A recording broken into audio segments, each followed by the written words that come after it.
Wish in one hand, crap in the other. Today we are keeping it sealed and keeping it real. You go in with the dream, and let's bring you back to reality. In this week's Tunic Counter Gamers, a learning journey podcast where we are talking, getting ready in the flesh and blood sealed gameplay. I'm Will. Trevor. I'm Evan. Now, before we talk about this flesh and blood sealed, what did we learn since last week, fellas? Start us off, Evan. Well, we had the Pro Quest, so we should probably talk about that. Yeah. And, I did pretty well at the Pro Quest. I learned Azalea is very strong. Spoilers, I was playing her. At the Pro Quest, we had 3 Azaleas, which is the most out of any hero at the local Pro Quest. Yeah. And all 3 top 8'd. And more importantly, I beat the other 2 Azaleas to get to where I got. So I'm the king of the Azaleas. Yeah. More importantly, I ended up getting second place. I did split with local superstar Andrew Lorenz. And then we played it just to see who got the LL points. And he ended up getting it with Florian. But second place, I'm not upset about that. So on the learning part of that, how did Azalea lose to Florian? What was Florian doing that really attacked Azalea so bad? What messed up your game What plan? Florian was doing is, you see, Andrew cut my deck in such a way where I drew all buff hands twice. And so Azalea has a bunch of cards that buff your arrows. The issue is if you don't have an arrow, they do nothing. So that's what lost me the game.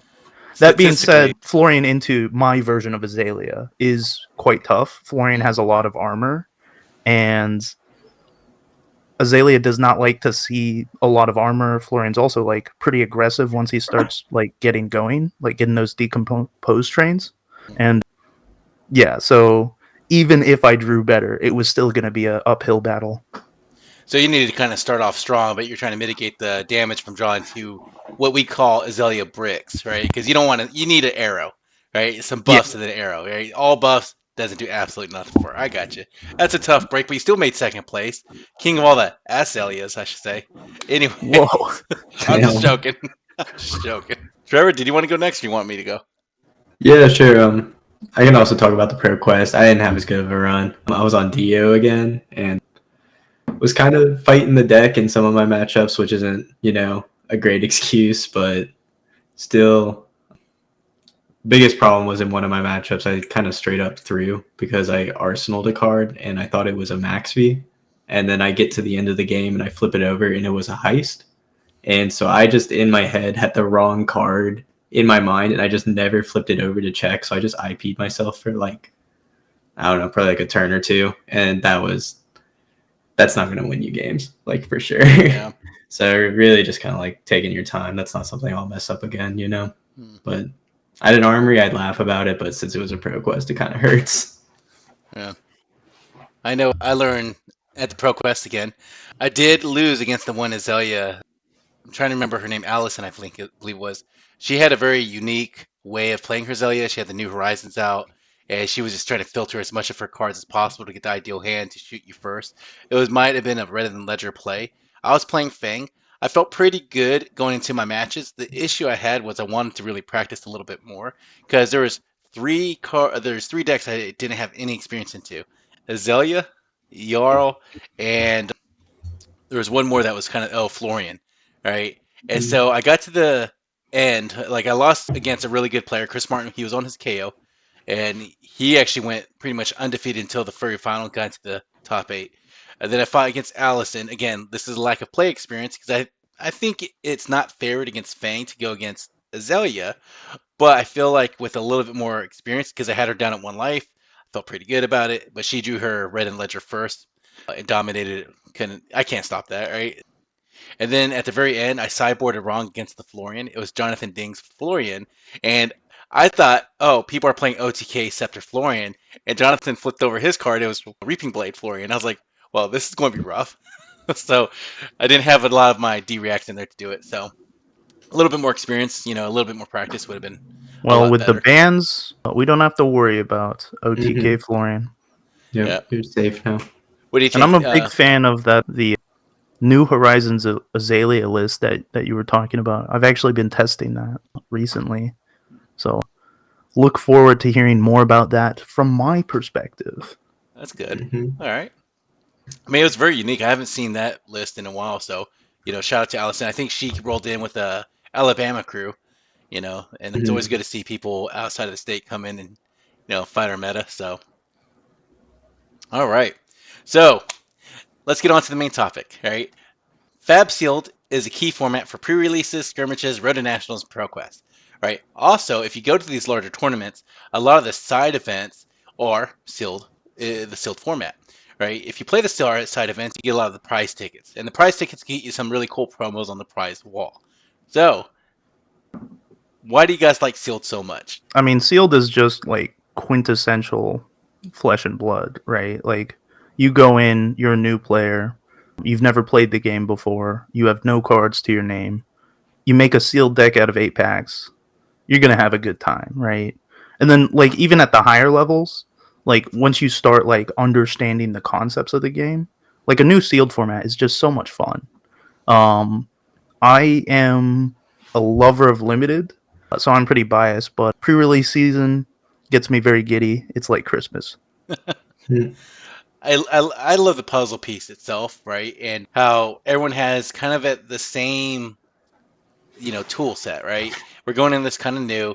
We do a little bit of our diligence going into each of these sealed events or pre-releases by looking at spoiler videos, looking at the spoilers that are coming out during spoiler season. And we try to get ready. So, and it's always fun because we sit down and it really rewards a little bit of play experience and a lot of understanding this specific mechanics in that set. And every set's slightly different, right? So I feel like it does reward players a lot. Right? Trevor, why do you like sealed so much? Yeah, kind of the same reasons y'all were talking about. It's like this. I feel like it's less stressful of a limited format than like draft or something, where there's like a whole meta game for like just building your deck, and then you have to like pilot it. This one, you just have to throw in the best cards, and there's definitely some skill in like deciding which hero you should be in and stuff. But I feel like it's a lot. It's more. It really comes down to gameplay a lot more of the time. I feel that rather than like deck construction, and I think that's like kind of interesting. Yeah, I do like how a lot of our locals will sometimes not even have any Majestics and be able to go 4-0, 3-0 at these sealed events, no problem, because it's not really about those, power cards. It's about how well your deck is, built and how well you play that deck, right? Understand the format stuff. Yeah. You mentioned sealed and draft. Do you guys want to explain the difference between the two real quick?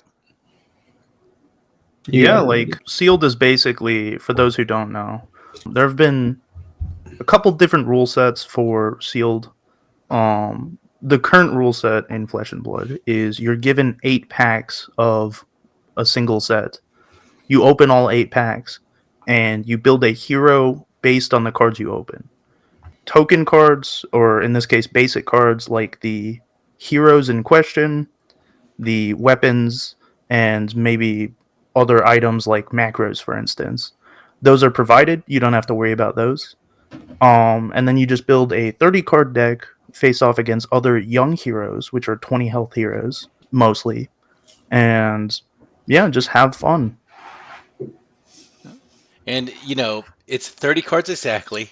I know before I started playing, it could have been more, right? It could have been all 8 cards if you drafted, or I'm sorry, you opened.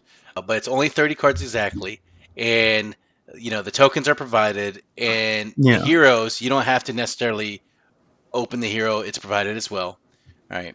And then what's the difference between that and draft? Just so we have context because we're really focused on fair. sealed now, right? And we'll talk about draft later. Draft would be, instead of getting 8 packs all to yourself, you instead sit in a pod with 8 people. Each person is given 3 packs, and you open your first pack, you look through it, you pick out a card that you want to play, and then you pass it to the left, let's say. And you keep doing that until the pack is gone. Then you do it 2 more times with the other 2 packs. Each time you alternate which way you're drafting. And once again, it's just like sealed after that. You take the cards that you've gotten and you build a 30 card deck. You can use weapons and the heroes provided. and you face off other people with the 20 health format. Mm. And so I know we're going to talk about high seas as the spoiler reviews come out. This is solely for sealed. But let's say there is a hero that's not in the normal hero pool and you can only draft him as a rare. If you don't draft him or if you don't pull him in your sealed pile, can you play this hero? Can you ask someone to borrow their rare hero and, use it in your deck, or is that a no-go? Well, it's a good thing that we recorded this after all the cards in the high seas have been spoiled because this has never happened before until Okay. right now. Okay. But yeah, so the only cards you're provided are essentially cards that come in the token or basic slot. So the 2 slots at the back, right? Mm-hmm. Sometimes other weapons, and in this case, other heroes, will show up in the set itself. Those you cannot use unless you have explicitly opened them or drafted them. That's fair. And then I always get this confused, so help me out here. The expansion slot cards, right? These are the heavy bombs of the set, usually for other heroes. Sometimes even in the heart, even for some of the heroes in like they're your legendaries and stuff like that. Are they the last 2 cards in the pack, or what? What are they? So the expansion slot will replace one of your token cards. So the last 2 cards are always token cards. On occasion, one of those cards will be replaced with a cold foil or an expansion slot card. These are often very valuable cards. Congratulations if you open one. You opened a really cool card. You cannot play it. Mm-hmm. Yes, but the vibe at a sealed event, like when you open this and you see those, like you flip your pack of cards over and you see the 2 face down cards, and you're like, oh man, is it 2 cracked cracked Bob? baubles. Is it Yeah. cracked Bobble, or is it something good? So yeah, but I like how everyone cheers at the sealed events too. All right, so thank you. So Mm-hmm. we got the sealed, and that's what we're going to focus on. There is another format called draft. We'll talk about that in another podcast, usually when that format's coming out. But since it's pre-release weekend coming up, we're going to talk mainly about sealed. All Yeah, right. so this is going to be more of a talk of, hey, you're new to Flesh and Blood. Here are some nice tips for sealed in general. Mm-hmm. And then, of course, the High Seas as a set is coming out soon. If you want to know about the specific cards, we got you. That's coming soon. Yes.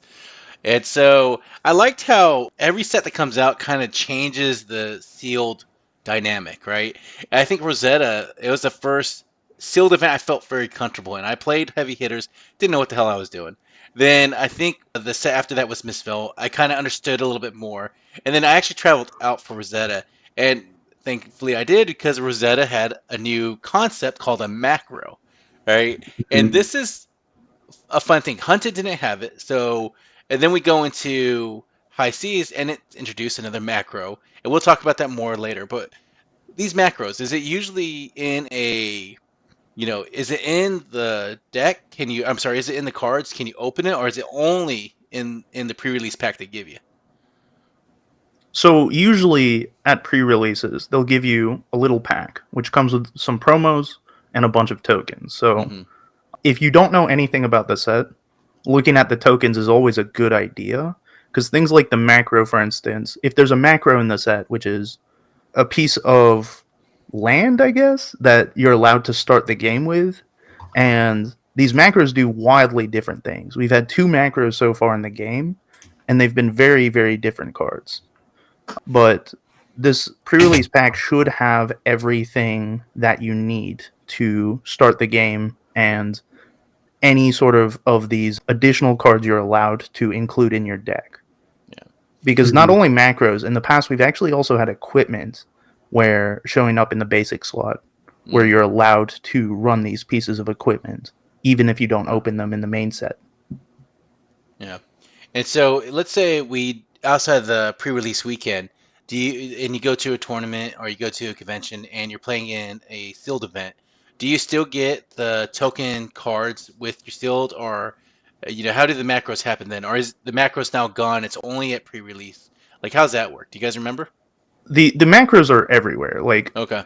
if a set has a macro and you're playing sealed or draft, you will play with the macro. Unfortunately, you might not have the token, so you might, if you're at a big event, you might have to ask a judge or maybe the tournament owner if they have any additional tokens you can borrow. Mm-hmm. But yes, you still definitely play with the valid pieces in the set. And it's definitely something, if you're interested in any given set in Flesh and Blood, just look at the most recent set. Like, see what kind of unique pieces are included, because they change pretty wildly between sets, to be honest. Yeah, that was my experience too. Trevor, did you have anything you want to add to this? Yeah, no, I mean the macros are huge. Like they make big differences on how you play and how you can like construct your decks. So it's a big thing to look into and know if the set you're going to be doing limited in has one. Yeah, and the macros can set the dynamic for the set. It could give you a lot of that information, as Evan was saying earlier. And I remember distinctly that when you don't get, like, the pre-release is a little different. You're going to get a set of pack of cards in a little plastic sealed thing, and you open it, and you can play these cards. It's all your token weapons. It's, it's like, I can't remember what the rainbow foil is, but you'll have your macro in there. Usually the macro is part of your token slot. So when you open your pack of cards, it could be one of the two cards in the back. It just depends.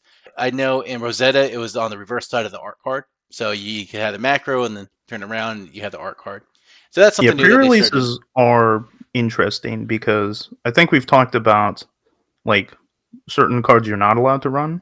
In pre-releases specifically, they often give you a promo pack, and you are allowed to run the cards in the promo pack. So for instance, for the High Seas, which is the upcoming set, there's a promo pack, and inside the promo pack will contain a couple pieces of equipment from the main set in cold foil, and you are 100% okay to run those cards. Yeah. And actually, something different now is they also included your equipment, a full equipment suite in the promo pack as well. Different when you go to the major tournaments, and they won't provide that for you. You have to open it and build it from your 8 packs. All right, cool. So what's your process for when evaluating a sealed pool? You get your cards, you open the packs. Now you're looking at your cards. What's your process for evaluating this pool?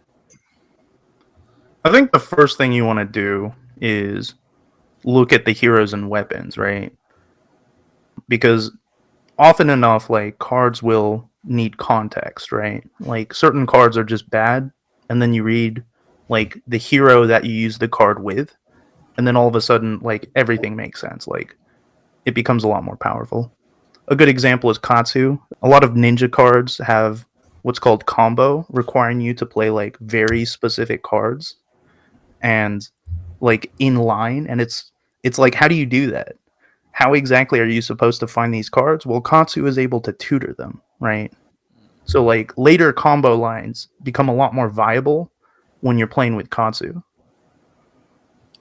And not only that, but let's say, talking about Katsu, his weapon, the harmonized Kadafi, right? That one gets an additional benefit if you pitch a zero cost card, and Katsu himself has an ability to discard something to tutor for something, but the discard has to also be a zero cost card, right? So all of a sudden, if you want to play Katsu, you're keeping your eye out for every single zero cost card in the set, right? And all those cards become a lot better if you're playing him. Makes sense. So it really does depend first on the hero and the weapon. That's primarily what you're going to look at before you start evaluating your sealed pool. All right. And then what do you do with the sealed pool cards? Do you start separating them in between the different classes and / talents? Or do you look at, generally speaking, what the best card is in the pool you have? Like, what do you do there?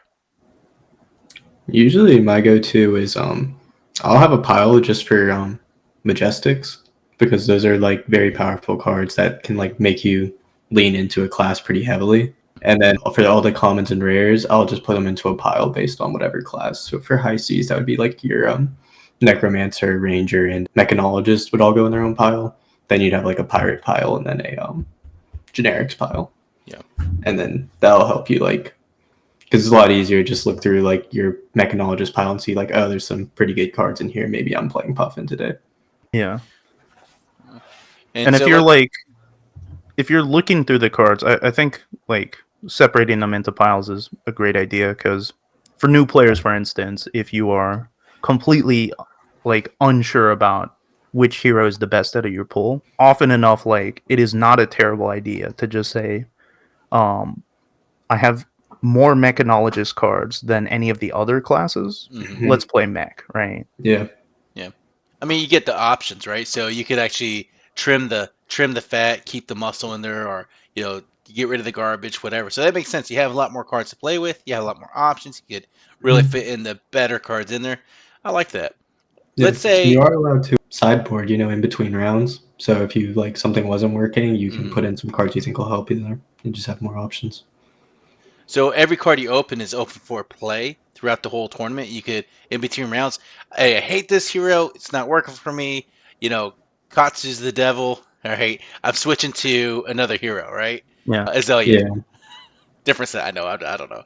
No, they were in the same set. Okay, cool. So I'm switching to Come on, Azalea. man, don't lie. You can definitely do that. I'll say at like some of the bigger tournaments, you cannot do that. Like for instance, Trevor and I went to a couple callings where you're required to say, I'm playing this hero, like Yeah. right before you start the tournament. Mhm. In that case, you cannot switch. But if you're just going to a pre-release and you say, I want to try all the new heroes, go for it. Sounds like it's fun. totally fine. Right. So let's say big tournaments, you select your hero. Can you change the cards in between the rounds? You can fine. change the cards, yeah, Okay. but you definitely cannot change the hero. Okay. Yeah. So let's say you open your 8 cards, you see no Majestics, and you doom and gloom, and I'm not going to win this. I have no power cards. All right. Is that necessarily true? I know we're going to talk about this a little bit in the Mythbusters, but I have to clear this up, right? I know, Trevor, you said you look for those, but let's say you don't get them. Does this still mean you're dead in the water? Huh, pirate pun. Anyways, does that mean you're dead in the water? Funny.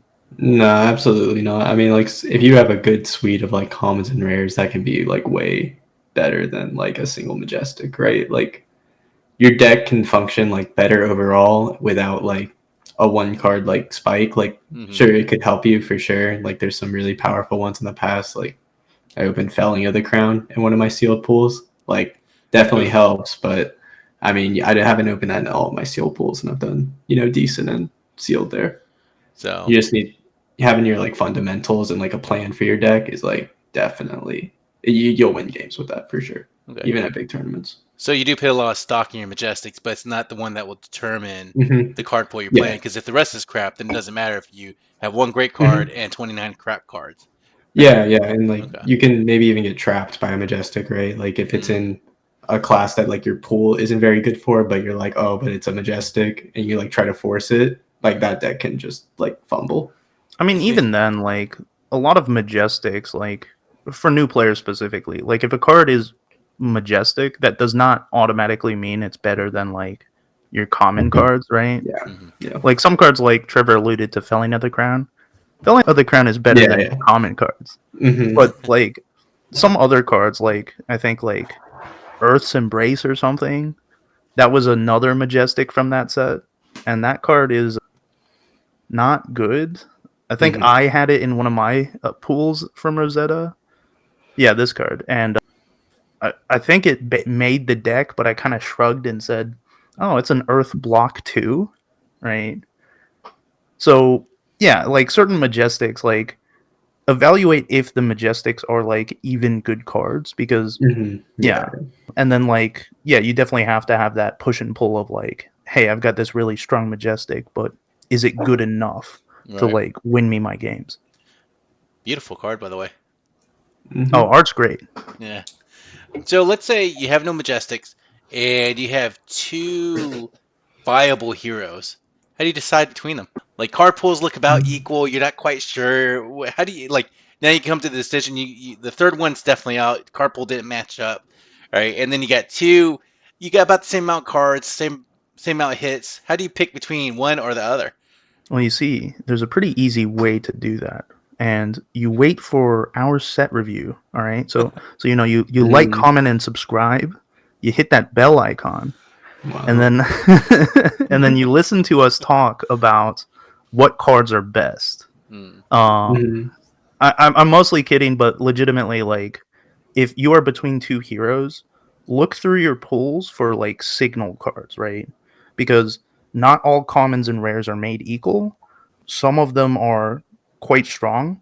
So if, for instance, one of your two classes has like maybe 5 or 6 like extremely powerful red common cards, and the other only has like 2 or 3, that's pretty good. That kind of pushes you towards the higher value cards over there. Yeah. And I would say, like, if you're in a spot where you're a newer player and you can't really tell the difference, right? Like, and you do think like these two pools are like very similar, you can just go with whatever you're more comfortable with, like whichever class you think like Yeah. you'll have a better time with, because like just knowing the deck and like being confident on it that'll help a lot in gameplay. Yeah. I know sometimes what I do is if I have two equal card pools, I'll, depending on the set, look at my blue count, look at my power red cards, and see which ones kind of provide the most benefit, and then I'll pick between those. And then really, out of those two card pools, I'll kind of start refining it down, seeing how I feel about it. But I'll keep, the other cards handy just in case I feel like I need to switch. If I'm practicing for a larger tournament where I can't change my hero, that way I kind of see what worked for one hero, what didn't work for the other, why I vibe for this Mm-hmm. hero particularly. But, I like how the one thing you didn't say is you have this preconception of a hero you really want to play, and you go in, right? By all means, if you're there to have fun, and most pre-releases are generally set up to have fun, play the hero you want to play, right? But normally, if you're playing competitively and you're using it as a pre-release to try to get used to it, you don't want to ever force a hero is the primary thing, unless you're there just to have fun and you want to just like, hey, I want to play Puffin because I like pirate mechs, right? Why not? It sounds cool. Or Gravy Bones, right? So, but that's like the thing. If that's the case, then play whatever you want, right? But if not, then you would actually evaluate it based off the sealed pools, your power cards in the sealed pools. But tell me, I know what my biggest mistake I ever made when I first came into Flesh and Blood, but what do you guys see newer players make as far as mistakes go? In like sealed? Yeah, it's sealed. Oh, I definitely have one, and You go ahead then. it is the line that I've been waiting to say this entire time. So a lot of new players see certain cards and they say, "Wow, that's a really strong effect on the card," and they will play certain cards with powerful effects. Except the effects are less powerful than they think, and these cards, in fact, do not block for 3. Mm. You see, some cards have slightly more powerful effects, so to compensate, they block for 2. And the biggest rule I have for cards is look at the block value, right? Blocking for 3 is very, very strong. Like, you might think of it as like just a 1 point difference, but like, I think a better way of looking at it is a card that blocks for 3 blocks 50% better. And like, that's a big number. Mm-hmm. Yeah. So I keep seeing new players where, they'll build a deck, we'll play, and then after the game, they'll say, "Hey, where did I go wrong?" And I'll look through their sideboard, the cards they're not using, and just, I'll see so many blue block 3s that they just say, but like, hey, this card is bad, right? Like, and it is bad. Like, when you play some of these cards, they're not very impressive, but in limited, if a card pitches for 3 resources and blocks for 3, that is a very strong card, right? So it's better to say there's a reason why you shouldn't include those cards. Like you can play the cards that block for 2, but you gotta know Yeah. what you're giving up. And remember, in sealed, you're starting out with 20 life, so 1 life difference is a huge difference, right? As far as getting to the end of the game, getting to the end of the state, where some of these cards swing hard, and sometimes it's whoever could outlive the other person. So, if you all play with 2 block cards and you don't have that third block, value on the card, then I can see how you could definitely lose a lot of life faster if against some more Yeah, aggressive don't decks. don't get me wrong, like 2 block cards can be good, but the big thing is like, I think the big example for me, and this might come back given that it's actually in the new set, is blue nimblism, right? Blue nimblism, and I mentioned this one because I used to run this card. Like, I used to think this card was great, Blue Nimblism compared to like a bunch of other cards, like it's a buff, it's a blue, like yeah, as a blue card it's not bad. The issue is if I'm replacing it for a 3 block, then all of a sudden it looks a lot less impressive when you have a hand of blues and you have to block with some amount of them, right? Mm-hmm. Like if you're blocking for 4 opposed to 6 because you have a hand of 2 blocks. And there's a lot of cards in here that attack higher than 6 value. I mean, we're talking about the high C set, Yeah, but it could be exactly. any number of things. So blue block threes, incredibly important. Have a reason not to run them is a way of doing it. Okay. That was my mistake, actually. I was going to say, Evan, if you didn't Oh, was say it? it. Oh, 100%. I overvalued the effects on these cards so much more than just looking at the sheer number on the cards or the value of the cards, and that goes into the block value as well as pitch. Like, we all know we have to have the pitch to play our cards. That's kind of the basis of Fab, but sometimes when in doubt, I said, oh, well, wouldn't it be better to do a small amount of disruption to my opponent than just live a little longer, right? If I kill them faster, less mistakes, right? But that in itself was a core mistake I made when I first playing sealed. And once I figured that out, like, hey, you really have to have a reason not to play your blue block threes, then it kind of opened up the game for me. And that's like Trevor's favorite card, Trot Along. Draw along. Yep.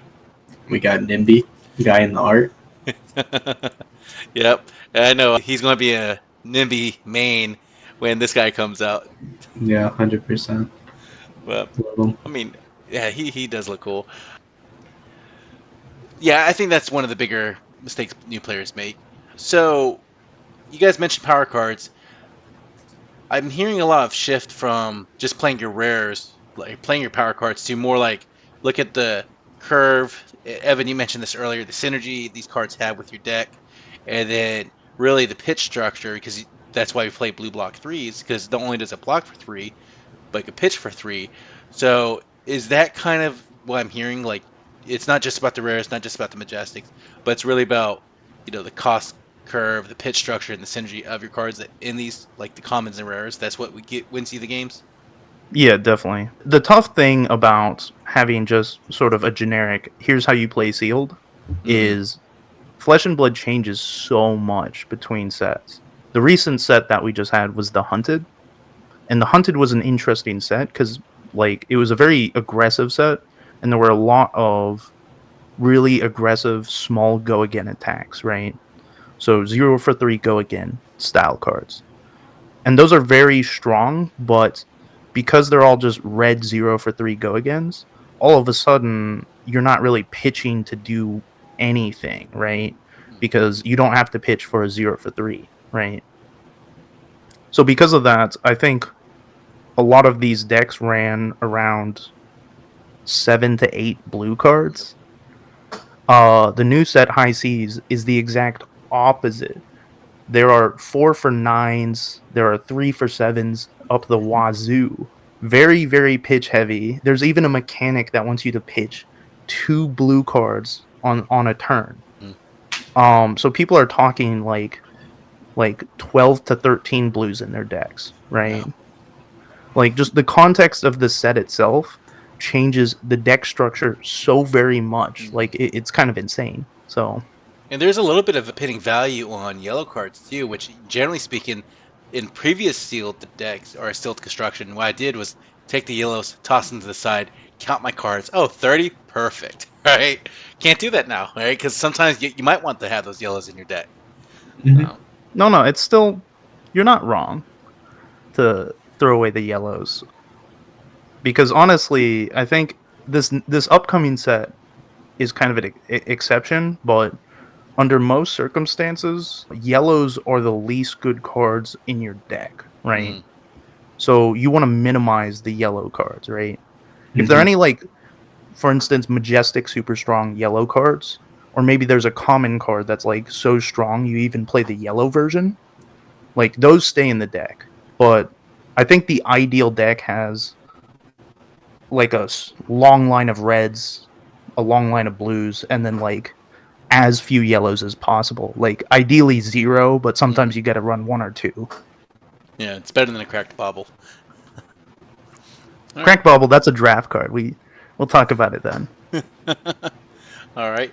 And so before we go to the next one, next topic on this sealed, getting ready for sealed, do you guys have anything else you wanted to mention on this as far as, any insight into the sealed gameplay itself before we go on? I think a big thing for sealed is, I think the number one thing just based on gameplay is just know most games you go through your entire deck, right? And that's part of what makes limited so interesting to me is you're almost guaranteed to see every single card that you put into your deck. So every single card will matter at some point, right? Yeah. And it's funny because a lot of the players that came in on Hunted, they only know Hunted as a sealed. And to me, Hunted was definitely the rarity of the sealed games I played because you said it. It's a 0-3 attack, go again, right? Didn't have to run a lot of blue, right? And to me, that's so different because it's also a lot faster paced. So the games, you might not have seen that second cycle like you're talking about, Evan, because the game was over because someone just, Syndra was able to blast out so much damage within the first couple turns and kill them. But I definitely think that this set's a slower paced set, and we will definitely go to see our deck again, right? Yeah. Once again, the shameless plug of we do have a set review coming soon. But Yes. legitimately, if you are interested in any given set, and this goes for, if you're watching this video a year down the line for whatever the new Flesh and Blood set is at the time, I would 100% recommend go look up a set review for that given set, just to see what's unique about the set and what people think are, let's say, like the ratios of like red, yellow, and blue cards, or what the best cards are in the format. Yeah. I mean, I know when we come out with our high C set review, it's coming out in 2 days' time. It's going to be a real treasure trove of adventure and skullduggery. Mhm. All right, anyways. So let's talk about histories and real life applications here. Do you have any previous stories or anything you want to mention from your previous events? I know we kind of did that before, but was there anything you want to bring up that kind of highlights any of the concepts we talked about so far? I think, Been sealed. yeah, I think Trevor and I both have enjoyed sealed. We've both done quite well in callings. Some of the callings have been sealed. I think for me, I will say fatigue for a lot of sets is a big deal, and it is a bigger deal in limited than it is in a lot of constructed games. So just keep that in mind, because I have definitely won games because, turn one, I start thinking about fatigue, and just the entire game, that's what I'm playing for. And if my opponent doesn't realize it until it's too late, right? If they block suboptimally, then all of a sudden, like, I'm winning a race, I'm winning a game that they don't even know they're playing. Yes. Mhm. Yes. That's a good point. I know. Yeah, like understanding the fundamentals of a deck and what these characters or heroes are trying to do is incredibly important. I know, I always mention Rosetta because that's where I traveled out. It was down in Florida, and it was Rosetta's world premiere. And my first 4-0 game I ever went was with an Astilio Sealed. And at that time, a lot of our people in our meta, we talk on the Discord. They didn't have good luck with Astilio at the time. I was like, hey, I went 4-0. This is my deck. And I think it's because I fundamentally understood what he was trying to do before my opponents did, and I was able to kind of get that arcane damage through because it was such a, you know, hard thing to stop once you didn't have the option to stop it anymore through deck or macro. So, and I was able to like take that game. So that was my thing, and it was really understanding what the character wanted to do and having the cards line up, and really looking at the pitch structure and again the synergy of the cards to help me get to that point. After that, kind of opened up the whole sealed play, and I love sealed. Right, it's still fun, right?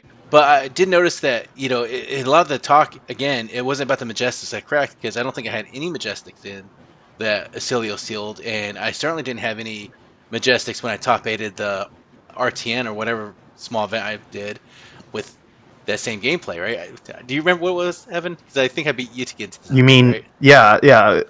Oh, we're just gonna talk about the RTN where you beat me twice. Okay, so I'm not trying to throw grief at Evan. He's definitely the better player, y'all. But there's a little bit of No, understanding it's of good. that character. No. So I'm I'm mostly kidding, but no, you're right, and it's kind of a good point to bring up because I was talking earlier about fatigue, and you were talking about arcane damage. Acilio is a weird hero because he can kind of just get around fatigue by just doing unblockable damage. Mm-hmm. I think he has what's called evasion, right? Which is damage that like your opponent just can't really prevent or can't prevent easily, right? Mm-hmm. So arcane damage is a good example of that. Mechanics like overpower and dominate that say your opponent cannot block with like their whole hand. Those are another. Mm-hmm.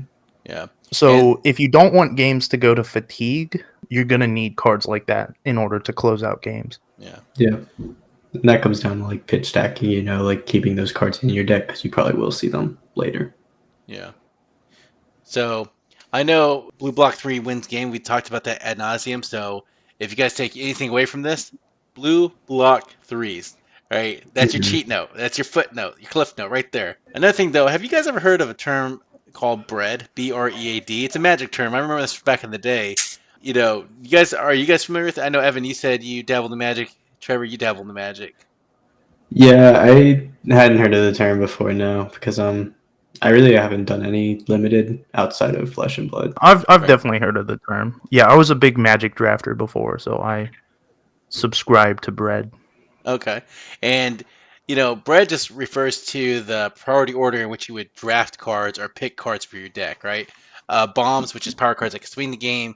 Removal, clean kills, evasion, Gogan, cards, things that could extend your turn out. And synergy cards or ability cards that could, work within your deck. And then duds, right? The unplayables, the trash cards, right? I try to fit this format into, Flesh and Blood Sealed because, trying to capture the Magic audience, but it doesn't really fit well into the Fab Limited. And Evan, you convinced me that it didn't. Do you want to explain why, your reasoning, and then how it does work and how it doesn't? Well, the number one thing was the R. So I made the joke. It's actually bead because removal doesn't really exist in Flesh and Blood. I guess player removal exists in Flesh and Blood by just attacking, but yeah, so removal just is not a thing, so we can ignore that. But the rest is decently sort of position. Like I think the other four, so bombs, um, the evasion I think is E, the synergy, and the duds. Those are all kind of still there. The difference is I would probably reorder them, right? So the synergy is something in Magic which was very tough to do, but in Flesh and Blood, because the things you're synergizing with are your hero card and your weapon, it's so much easier to synergize with cards that you already own that exist on the board, right? Um, so I kind of like to call it a one card combo, right? Mm. Because you play a card that synergizes with your hero, and whoa, that's synergy, even though you only needed one card to create that little combo. So you're talking about character ability or character ability slash synergy. I Yeah. see. Okay. Like, I mean, going back to Kansu, because he's such an easy example, I pitch a blue zero cost card, my Kodachis swing for one with go again, and wow, that's really strong. Like, Kodachis are very powerful weapons, so it's a little combo basically. I included that zero cost card in my deck for the specific reason of synergizing and giving my weapon an extra benefit. So yeah, the synergies I think are big. Evasion we've been talking briefly about. Evasion is still quite important in Flesh and Blood. Arcane damage, as I said, dominate and overpower. So like if you see any of those abilities, like keep in mind like those are your ways to close out games. And then I guess the big shift, I guess, is duds. Because while I think Flesh and Blood has what I would call bad cards, I don't think they have any I would consider unplayable, right?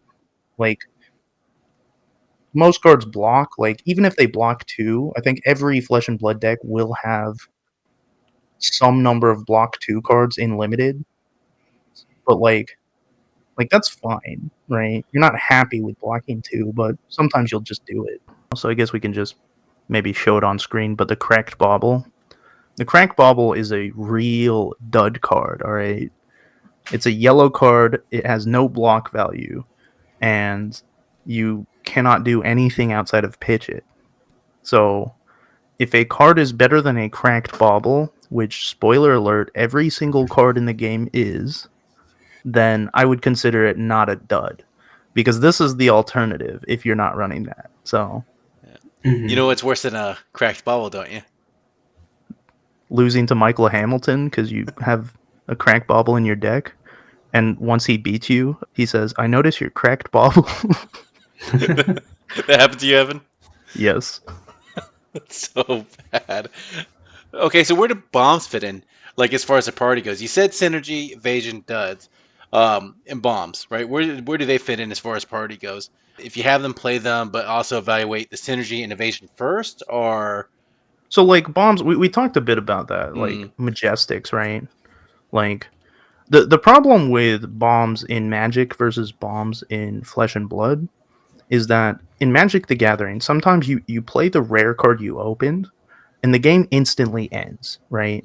Your opponent says, "Hey, do I have removal? Can I kill your bomb creature?" And if the answer is no, then the game is over, right? In Flesh and Blood, like, bombs are just slightly better than your average card, right? you're right. Like, a good example is CNC, right? Command and Conquer is inarguably one of the strongest cards ever created in the game, right? Yeah, so it's a 2 for 6, and it destroys Arsenal on hit, and no D-Reacts can be played against it, right? Like, this is really strong, but, like, you know, there are other cards that swing 2 for 6, and if your opponent doesn't have an Arsenal, it's like, is this really a bomb if you have to play this? Like, if you have to block for 3, like, is it a bomb? You know? And I love how Command and Conquer and Wreak Havoc are both, in essence, almost the same thing. Yeah. All right. Except the difference is really the one defense value in the bottom corner. Yeah, but, like, when you're swinging, like, for instance, if you're attacking somebody with both these cards, and they don't have an Arsenal, let's say, the effect is the exact same, you know? Yeah. And so Command and Conquer is a bomb because I think it is incredibly powerful, and you run it in any deck if you find it in your limited environment. But, like, it's not going to win you the game automatically by itself, right? Right. Like, Flesh and Blood just does not have bomb cards like that. Outside of Mirror Guy. Yeah. Riding the dragon to victory. That makes sense. Actually, real quick, are we recording? I don't see the, like, on-air thing. I see it. Yeah. Oh, okay. Recording. Sorry, my bad. My thing's bugging. Dude, you scared the hell out of me, dude. What was there, like, before we had the little break? Muppy. No, you're good. You're good. I'm gonna write this down. 53. I don't know. Sometimes it acts funny. I don't know if it's internet related or not, but the reason why we go Video Ninja is because of the handling of the internet thing. So Yeah. All right. So ability, synergy, evasion, bombs, all kind of equal in their own parts. Not one thing will necessarily cost you the game, but a bomb, don't overvalue your bombs because it's barely about the other things that will really help your gameplay out too. All right. Anything you guys want to add on before we go to the myth section? No, I think we're doing pretty good. All right. And so, myth number 1. We mentioned this before, but I'm going to say it again. Myth number 1, always play your rares. Like, sometimes rares are bad. Yeah. Yeah, so, like, legitimately just, like, evaluate the card effects, because there are legitimately times where, like, there are commons that I'd rather play than the rares, right? Yeah. Yeah, I get that. So you can still dress up a pig and still a pig, right? I mean, like, Fool's Gold and High Seas is basically a Cracked Bauble. That's a rare. It is a rare. Yeah, what card is that? Fool's Gold. Yeah, so any Cracked Bauble by any other name is still Cracked Bauble. But at least this one, Pretty- if this card does create a gold token, so there's got to be some value in that. But I get it. It's still a cracked ball with a little bit of lipstick on it. Yeah. Okay. So myth number 2: generic cards are filler. Absolutely No. not. That's Guys, very much Think Below was a common generic card that you could draft. What card was Mhm. that? Sink Below. Oh yeah. You know, Hey. the staple that sees play in like 70 to 90% of decks. Mhm. Yeah. So That's not filler. yeah, you said it, Evan. Some generics are format defining, right? I mean, and you don't even see the true value until after the set settles and you get a little playtime with it, right? So myth number 3: I should pick the hero with the most cards. We've talked about like if you're a new player, like at a pre-release, and you have absolutely no idea what you're doing, like yeah, sure, go for it. But Mhm. no, like sometimes that can be wrong. Like Hmm. if you have the most cards, but maybe you have some of the lower impacts cards for the class, and maybe you know the class with the second most cards has higher impact cards, even though it has fewer of them. That might just be better. Yeah. I think the class that has the most cards is definitely the one I would be considering the most, just because you have the most options there, you have the most like sideboard. But it's definitely that doesn't mean you're gonna lock in on it, or it's correct to lock in on it. A lot Yeah. of variables there on the stuff we've talked about before. So it might be the first pile you pick up and say, "Let me count these out. Let me see what's in here." But Yeah, it's not I would married to it. definitely that one would keep drawing me back. If I was like torn between two, maybe that could be the deciding factor, just having some more options there. Yeah. I agree with that. Like I've noticed in the past when I'm not very familiar with a deck, I'm sorry, with a set as they're coming out, what I would do is just generally pick the deck with the most cards and make it work, and then the perfect 30. I'll try to figure that out. But now that I understand a little bit more, and that's the thing with sealed. Once you start playing with the cards and you understand how cards interact with the general card pool at large, it really does open up a little bit more of the gameplay too. And you're like, now I understand a little bit. I could, maybe format my deck a little bit better for the next time. And that's really what pre-release is about. So getting ready for pre-release kind of lets you get that palate cleanser before you actually start deep diving and playing more competitive in the sealed format. It's a good time to have fun. So Yeah, 100%.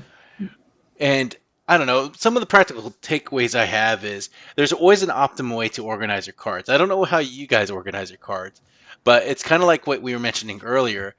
I tend to break it out into the different classes, then the talent or generic type, right? So it's in this case high seas is pirate, so I'll put pirate cards there, and I'll put generic cards in their own pile. So I usually have around 5 piles, and it looks like a giant circle. And sometimes if there's dual class cards, like in the previous set it was warrior assassin, ninja assassin, then I would have those piles in between the two classes. So it looks like a triangle with the three main classes, and any classes or any cards that share classes I would have in between them. That way I could look at that. And I started doing that in heavy hitters. Right? Do you guys have a different way of organizing your cards? Or is that pretty much the way you would do it? No, that's pretty standard, I think. It just Yeah. makes sense.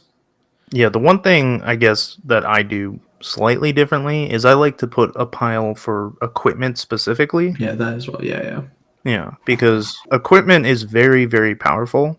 Like, if you have an equipment that blocks for one, that's one extra health that you didn't have before. So, equipment can be a legitimate, like, deciding factor for what hero you play, right? If you have good equipment for a specific hero and maybe slightly less good for another, Mm-hmm. like, yeah, I play the hero with better equipment. Okay. And so, and we already talked about pitch value, block value, chain extenders, you know, attacks, non-attacks, reds and blues, right? It all kind of, in order to really understand each of these in the greater set, gives you really a good advantage going into any of the sealed tournaments or sealed gameplay you play, right? So if you understand that, and understand what the set's about, because there's always kind of like a theme or a hook for that set. You can generally learn that from the macro if it's provided or anything of that sort. Then you kind of have a good understanding going to your pre-release or your sealed event. Is that about correct? Yeah, pretty much. yeah, there's a lot to learn about any given set. So as I said, just do your research. But yeah, those are the main takeaways. Like outside of that, once you have all that figured out and you're confident on like your knowledge on the set in general, just go have some fun. Yeah. Yeah. I think I love it because it's about adaptability, deck fundamentals, choosing the right hero, not the favorite hero. I mean, I generally like them all, anyways. But for any of our viewers, if you have a deck dumpster fire story that turned into a 3-0 or 4-0 finish, share it in the comments below. I am vastly curious if this happened to anyone else, where you look at your deck and you're like, dang, this smells like dog crap, right? And then it's like you actually start playing, you're like, wow, you know what? This dog crap's actually winning games. I'm surprised. If you have those kind of moments, share them. I'm curious, right? And as Evan mentioned, he was not joking. Do subscribe, like, comment below. We love hearing from you guys. Thank you, Evan, for being the one to remember that, because I never do. And as we're kind of clearing up, do you remember we have a spoiler review or set review coming out? Not spoiler review, a set review coming out. And it will be out a few days after this video. Make sure to check that out, because I got these two guys, and Ning's going to join us for this one, and they all know sealed very well. So, and we're going to talk about the cards. It's going to be a very long video, but it should provide a lot of great insight. Anything else you guys want to mention, guys? No, I think I'm good. I love limited more than anything else in Flesh and Blood. So yeah, definitely go have fun with some of my favorite formats. And maybe you'll get that bug too, right? And you'll start loving limited as well. All right, crew. Well, that's it for our topic today. Whether your pool is a treasure trove or a stinging top pile of bricked commons, it's not about what you open. It's about how you seal the deal. Right. Keep an eye out for a high C sealed review episode. It's coming soon with all the spice and skullduggery. I know I said it twice, Trevor. He likes to call me on that stuff when I repeat my jokes. But remember, every turn is a decision, every decision is a story, and don't forget your damn Tunic Counter. Peace. I didn't even mention freaking scab skins.